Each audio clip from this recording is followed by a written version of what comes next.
and today we're going to be going over the magic sword build that I use for Maelstrom Arena and PVE content. Now, since Summerset dropped and stabs are now counting as two-handed weapons, it is definitely Maelstrom has been as easy as it's ever been for magic class characters. So, my average run is 48 minutes. It's definitely a whole lot easier now since before Morrowind dropped. Before Morrowind dropped, sustain was a lot better, damage was easier. But now, since two-handed, it's definitely brought it back around. So anyways, stat sheets. I have 44.3k max Magicka, I have 17.5 max health, I have 15.4k max stamina, magic recovery 786, which is pretty low, but I'm doing a lot of heavy attacks, so it's not that big of a deal. Spell damage unbuffed is 2.1k, spell crit is 50.2%. Now, I have 64 points into max Magicka, and the boon I'm running is the Thief. All right. Now, I'm using tri-stat food, which is important for me because I do a lot of roll dodging and blocking, especially on the last stage and the poison stage. So, but if you use Witch Mother's Brew, your max stamina will drop to around 11k. And your magic recovery will go up over 1,000, but it's up to you. Gear. Well, we'll go over skills. I'm using two pets. I'm using the Twilight Matriarch, which is the one that heals you and two other allies for 8.8k health. I'm using Volatile Familiar, which when you activate it, deals 3.8k shock damage every 2 seconds for 8 seconds to enemies near him. The final pulse will stun all enemies hit for 3 seconds. That stun can definitely come in handy in there.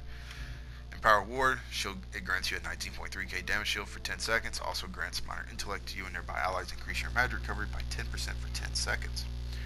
Using Daedric Prey, curse an enemy with destructive ruin, dealing 12.1k magic damage to the target and 5.2k magic damage to all other nearby enemies after 6 seconds. While the curse is active, your pets deal an additional 55% damage to the target, except for Storm Atro, which only deals an additional 40% damage. You can only have one active at a time. Now, this is more of a whatever you like. I use Endless Fury, call down Lightning Strike, dealing 3.7k shock damage. If the enemy falls to or below 20% health within 4 seconds, an explosion deals an additional 13.1k shock damage to them and 2.2k shock damage to other nearby enemies. If an enemy is killed by this ability, you restore 4.4k Magicka. You can go with either morph of these. It is entirely up to you. Now, Destro on the front bar, Fire Your Rage, big AoE area, deals 10k flame damage every 1 second for 7 seconds. Now, back bar, you've got to have both your pets on your bar again. You've got to keep them double bar, if not, they will disappear in the middle of the fight. Use Power Surge, gives you major brutality, major sorcery, increasing your spell damage by 20%. While active, dealing a critical strike heals you for 2.5k health.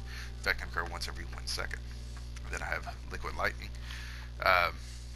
Create a storm of energy at the target location, dealing 3.1k shock damage to enemies in the area every 1 second for 10 seconds.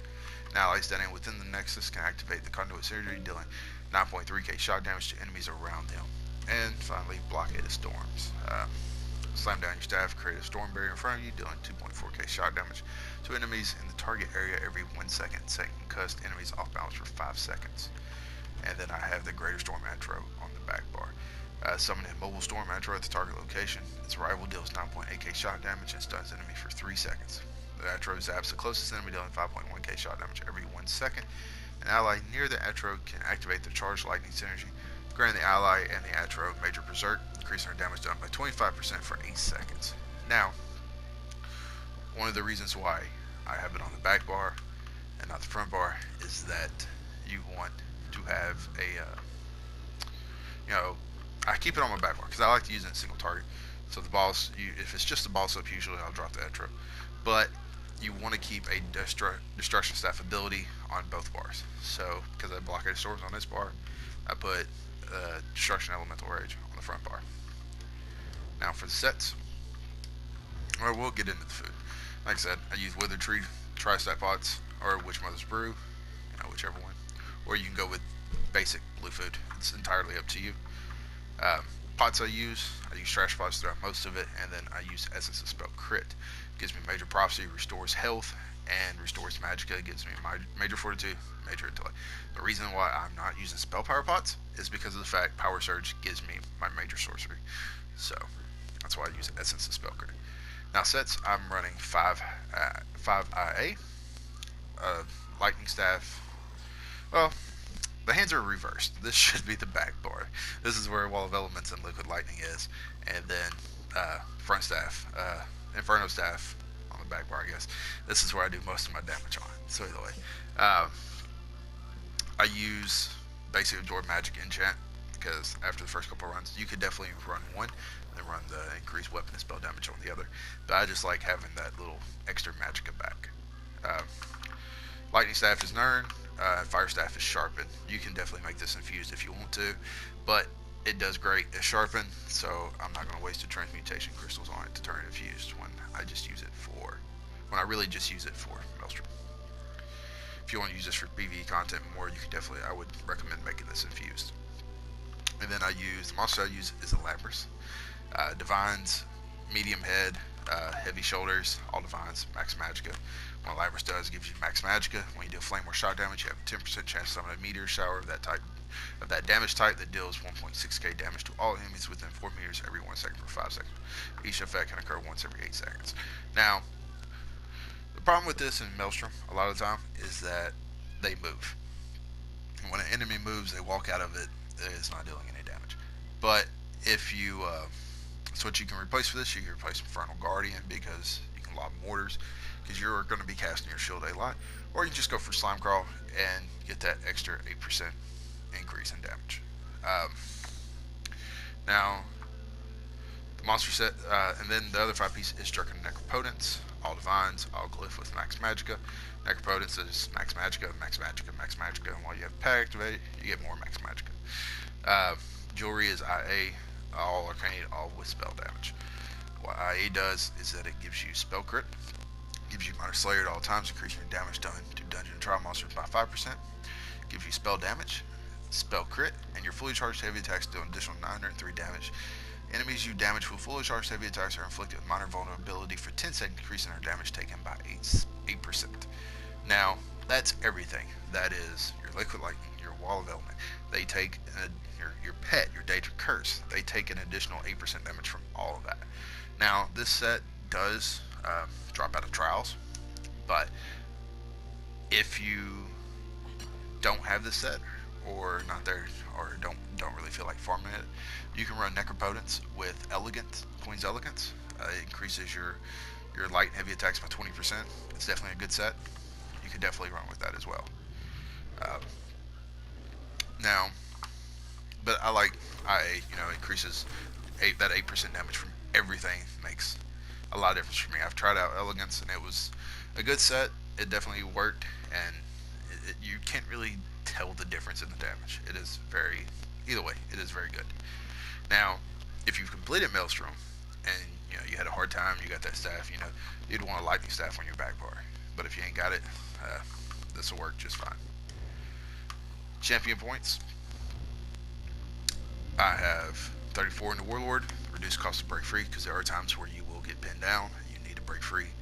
And seeing how we already have kind of a low stamina pool, especially if you're not running tri-staff food, you definitely want to reduce that cost. Then I have 75 into Tenacity and 65 into Arcanist. And then I have 39 into Shadow Ward. Yes, now you would definitely like to get this as close as you can to a whole percentage, but the way the points fell out, I had 2 extra, so I just tossed them here. It really doesn't make a difference. And then Tumbling, I have 37 into Tumbling, which would give me 15% reduced cost to roll dodge, because you will roll dodge a lot as well in Maelstrom, so it just works out nicely. So anything that we could do to help save stamina, that's definitely a good way to go about it. I have 37 into Elfborn, increasing your critical damage and critical healing with magic abilities by 15%. 64 into Elemental Expert, increasing all flame, frost, shock, and magic damage done by 13%. And then I have 27 into Spell Erosion, giving me 2.4k extra spell penetration. Now I have 27 into Staff Expert, increasing your damage done with light and heavy attacks for destruction and restoration staffs by 16%. And then I have 20 into Mastered Arms, increasing your damage done with direct damage attacks by 9%. Basically, it's going to increase the damage of your Endless Fury mostly. So most of everything else, and the initial hits from everything. And I have 75 into thermometers. So then I have 51 into ironclad. Reduce your damage taken against direct damage attacks by 19%. 64 into hardy. Reducing damage taken from physical, poison, and disease damage by 13%. 64 into elemental defender, which is 13% reduced damage by 13% from flame, frost, shock, and magic damage. 28 into bastion, increasing the effectiveness of your damage shield by 12%. And 43 into quick recovery, increasing healing received by 10%. So yeah, so that's the champion points. And like I was saying, you know, if you don't have IA, you don't want to farm IA, Queen Elegance is definitely a good second. Necropotence, I highly recommend Necropotence if you're going to run the pet build. Uh, monster sets, you can go Infernal Guardian, Slime Crawl, Zon, but I like Elamorous, especially at the last stage or the last stage where the crystals are up top, just sitting there. Definitely with Elamorous, it allows me to take out all three of them before I ever go down the first time. And then the poison stage with the behemoth where he stands there, starts hollering. You know, Elaborus is really good. If you go Groftar, you run a good chance of killing the woman that's giving you the damage shield, so you won't die from his scream. So I would definitely, if you're wearing Groftar, you can, but I would definitely recommend swapping out Groftar for something else on the poison stage. But anyways, that's the video, guys. I hope y'all enjoyed it. As always, thank you for watching. Until next time.